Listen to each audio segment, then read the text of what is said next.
Bonjour à tous. Désolé, on a eu un petit problème technique aujourd'hui. Ça arrive, c'est le lundi, mais on va pas se laisser abattre par ça. Aujourd'hui, euh, on traite d'un sujet important, c'est l'héritage spirituel de Lyon. Et donc, c'est le pasteur Alain Lopez qui est avec nous tous ce midi. Justement, Alain connaît très bien la ville de Lyon. Il est pasteur depuis plus de 35 ans. Il est donc pasteur de l'église Le Tabernacle depuis 1995. Et c'est quelqu'un vraiment qui porte ça sur son cœur, sur l'histoire de la ville. Et on va lui laisser toute la place. Donc, Alain, c'est vraiment cool qu'on puisse se retrouver à midi. Et puis Merci. surtout avec tous ceux qui vont se connecter et réécouter aussi cette vidéo après. Alors, je te laisse toute la place. Je te laisse nous partager vraiment ce que tu as Merci, sur le hein. cœur. Et puis, on se retrouve après pour quelques questions. Oui. En tout cas, merci, Matt, hein, pour ton accueil et aussi merci à chacun d'entre vous, hein, qui prenez du temps, hein, dans votre pause, la déjeuner, pour prier pour la ville. Et donc, l'héritage spirituel de la ville. Je suis passionné par la notion de l'Église, de la ville, hein, et je crois que Jésus-Christ a qu'une seule Église, hein. Il n'a pas un Hmm. harem, il a une seule Église. Donc, je parle souvent de l'Église de Jésus-Christ dans la ville. Mhm. Et donc, il est très important aussi de ne pas commencer à analyser ou à juger. Seul le Père sait, hein, qui appartient donc à cette Église. Et cette Église est composée de différentes communautés chrétiennes, hein, qui ont chacune leur expression, leur sensibilité, aussi hein, leur culture d'Église et leur histoire. Et donc, le texte que j'aimerais simplement inverser, vous laisser par rapport à l'héritage spirituel de Lyon, c'est Hébreux chapitre 12, versets 1 et 2. Donc, version le semeur, c'est pourquoi nous aussi qui sommes entourés d'une telle foule de témoins, débarrassons-nous de tout fardeau et du péché qui nous cerne si facilement de tous côtés et courons avec endurance l'épreuve qui nous est proposée. Gardons les yeux fixés sur Jésus qui nous a ouvert le chemin de la foi et qui la porte à la perfection, hein. Donc, vous savez, donc, dans l'épître aux Hébreux chapitre 11, hein, il y a la liste des héros de la foi. Et ensuite, eh bien, l'auteur des Hébreux, donc aux Hébreux, en écrivant cette liste, hein, vous connaissez donc les différentes listes, eh bien, il énumère eh bien, le zèle, hein, et nous encourage à réellement imiter, à ranimer le zèle et à nous encourager, hein, par rapport à cette liste des héros de la foi. Et il nous invite à marcher eh bien, sur leurs traces, hein.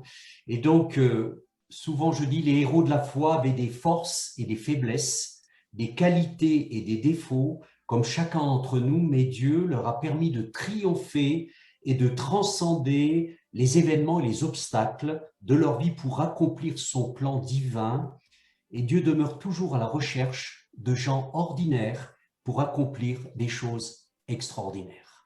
Et pour aller plus loin, eh bien, je suis interpellé par tous ces témoins qui ont foulé, hein, vous voyez, la ville de Lyon, et combien il est très important de pouvoir aussi nous.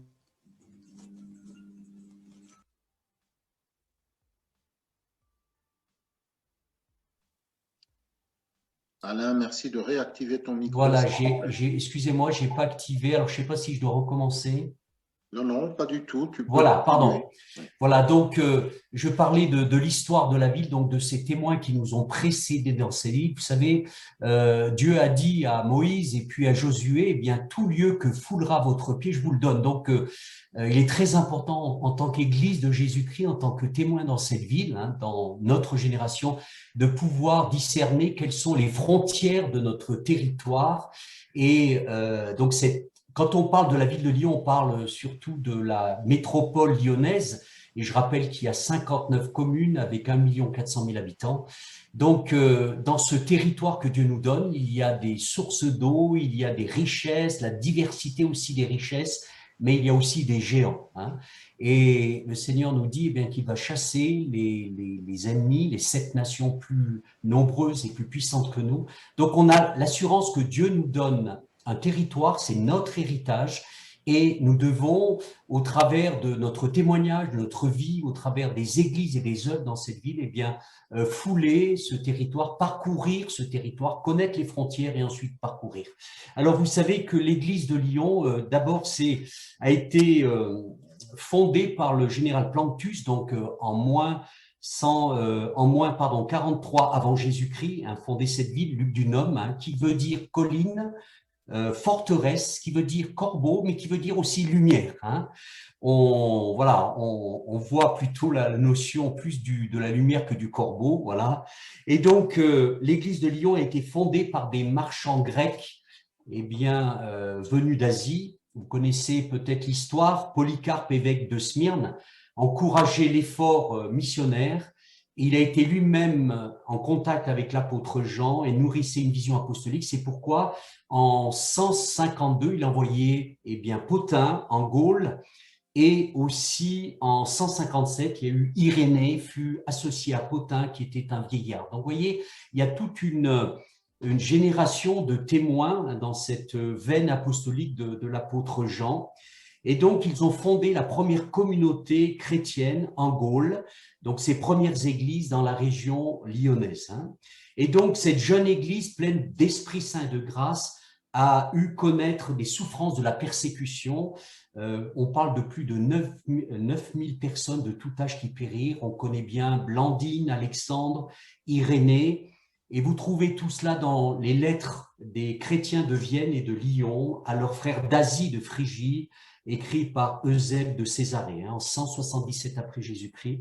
Et vous connaissez ce que Blandine a pu dire dans le Martyr: « Je suis chrétienne et chez nous, il n'y a rien de mauvais. » Et ensuite, il y a eu donc l'histoire, bien sûr, a continué avec ces premiers chrétiens. Et vous savez que Tertullien dit ceci: « Le sang des martyrs est la semence de l'Église. » Et donc, je crois qu'il est très important de connaître notre héritage, les frontières de notre héritage, et ensemble, prendre déjà nous souvenir de ces choses, imiter la foi de ceux qui nous ont précédés. Je ne parle pas de Paris, de Marseille, je parle de Lyon. Et saint Irénée a dit ceci: « Là où est l'Église, là est l'Esprit de Dieu. » Et je crois que l'Esprit de Dieu plane au-dessus de cette ville. Et vous avez tous entendu parler au XIIe siècle de Pierre Valdo, que Dieu a suscité comme les pauvres. Vous voyez, on a parlé des pauvres de Lyon, de ce mouvement apostolique. Valdo fit traduire les 4 évangiles en langue moderne. Et ensuite, il y a eu cette expansion. On a parlé des Vaudois, on a parlé aussi de ces différentes personnes, de différentes régions qui ont été touchées par ce mouvement qui est parti de Lyon. Et la devise de Pierre Valdo, j'aime beaucoup, c'est « Lux luxe in tenebris », que la lumière brille dans les ténèbres. Et je crois qu'on peut s'approprier non seulement la foi de ces premiers martyrs et de ces premiers témoins, mais aussi leur engagement, leur devise. Et ensuite, bien sûr, il y a eu différents épisodes qui étaient très, très sombres dans la ville de Lyon. Et donc, il nous est parlé qu'après 300 ans après Pierre Valdo, au XVIe siècle, il y a eu un mouvement de réveil qui a secoué l'Europe. Luther, Farel, Calvin. Et il nous est dit qu'en 1524, on trouve un document inédit qui prouve qu'il y avait un grand nombre de chrétiens à Lyon. Et quelque chose que j'aime à souligner, c'est le 16 mai 1553. Vous connaissez tous la place des terreaux, là où il y a l'hôtel de ville. 5 étudiants furent brûlés, place des terreaux. Et il y a eu un déchaînement de la fureur des ennemis de l'Évangile. Et Pierre Bergier, qui était l'un d'eux, qui venait de Genève avec la parole de Dieu pour évangéliser Lyon, il a pu dire sur ces derniers mots, sur ce bûcher, il a pu dire, en voyant cette foule haineuse venir, s'opposer à la parole et aux témoins de Jésus-Christ: « Oh, que la moisson est grande, Lyon, envoie de bons moissonneurs. » Et quand je lis cela, moi, ça me bouleverse parce que, alors nous ne savons pas dans quelle génération nous sommes, mais vous savez très bien qu'il y a une urgence des temps, une accélération des temps, et plaise à Dieu que nous puissions entrer dans leur travail et être ces bons moissonneurs.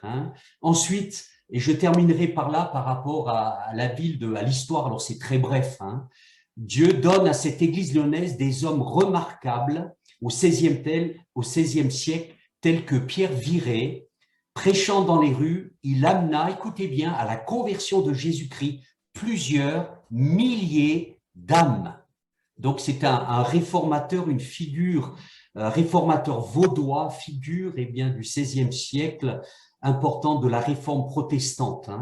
Et ensuite, il y a eu Adolphe Monod, fut à l'origine de la naissance de l'Église évangélique libre, rue Louis actuellement, bien de Lyon. Donc c'était au XIXe siècle. Et ensuite, il y a eu le réveil de Pentecôte, donc au début du XIXe siècle.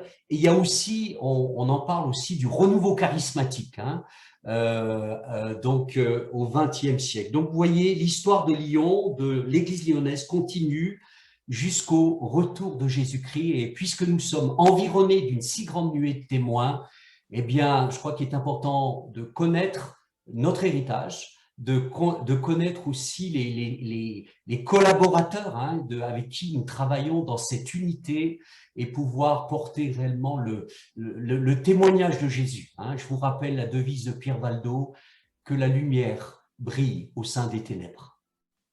Je te laisse, Matt. Merci Alain, c'est super intéressant. En tout cas, pour moi, par exemple, qui vient d'arriver sur Lyon, ça fait simplement 4 ans que je suis sur Lyon. C'est toujours bon d'avoir encore un peu plus de détails sur l'histoire de notre ville. Et mais justement, j'avais noté cette phrase que tu as dite, que la lumière brille dans les ténèbres, parce qu'effectivement, on a un rapport de choses extraordinaires qui se sont passées dans notre ville. Puis aujourd'hui, on se dit, on est au 21e siècle. Et qu'est-ce qu'on fait avec tout ça, en fait? Comment on peut faire justement en sorte que cette lumière brille encore dans les ténèbres? Parce que la réalité, c'est que les ténèbres sont encore là. Il y en a encore. Et toi qui as aussi une expérience et un vécu dans cette ville, comment toi tu perçois les choses dans les 5, 10 ans qui viennent devant? Qu'est-ce que tu as envie de nous dire pour qu'on continue à faire briller cette lumière? La première chose, je crois qu'il faut avoir la conception, la révélation de l'Église de la ville. Et il faut dépasser nos propres... voilà, alors on respecte les familles d'églises, les dénominations. Moi-même, je suis en tant qu'Église dans une union d'églises. Mais lorsque Dieu le Père se penche sur une ville, il voit une seule Église. Et les dénominations sont le fruit aussi de l'histoire, des révélations, des réveils, tout cela. Donc la première chose, c'est avoir la vision de l'Église, de la ville. Et j'invite en tout cas les responsables d'église et d'œuvre à élargir leur vision au-delà de leur propre sphère d'activité. Et la deuxième point, je crois qu'il est important, en tant que, vous savez, une parole que Jésus a dit, une maison divisée contre elle-même ne peut pas tenir. Un royaume divisé contre lui-même ne peut pas tenir. La deuxième point, c'est pour moi, l'unité est importante. Et je rappelle que l'unité, c'est pas une unité institutionnelle, dénominationnelle, c'est une unité spirituelle, bien, autour de la personne de Jésus-Christ et fondée sur les Écritures. Et pour bâtir cette unité, il est important d'avoir des relations, des connexions, voilà, libérer la grâce, libérer voilà, la patience, éviter toutes sortes de jugements, parce que nous faisons partie d'un même corps, qui est l'Église de Jésus-Christ. Donc, sans unité, il n'y a pas d'autorité. Et sans autorité, il n'y a pas aussi de témoignage commun. Donc voilà, révélation de l'Église de Jésus-Christ, travailler aux relations, aux connexions, se bénir mutuellement, se porter prier les uns pour les autres, pour les églises, pour les œuvres. Et ainsi, on va voir le témoignage de Jésus, la lumière va luire au sein des ténèbres. Wow, merci Alain, mais c'est vrai que c'est un beau projet, un beau défi. On sait que la ville de Lyon, il y a quand même beaucoup de mouvements représentés, beaucoup de différentes églises, différentes cultures.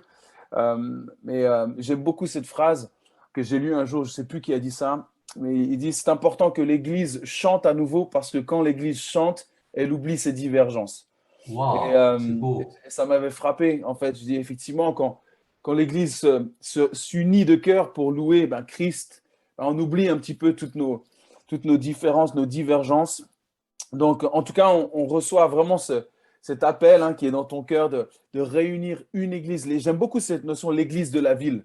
Oui. Vraiment, c'est un terme qu'on entend peu, mais je pense que ça peut vraiment être un sujet de prière pour nous, que cette église de la ville de Lyon et bien sûr de l'agglomération puisse vraiment être unie de cœur. Pourquoi? Pour voir des âmes sauvées. Parce qu'on veut voir des milliers d'âmes sauvées comme cet homme que tu as cité.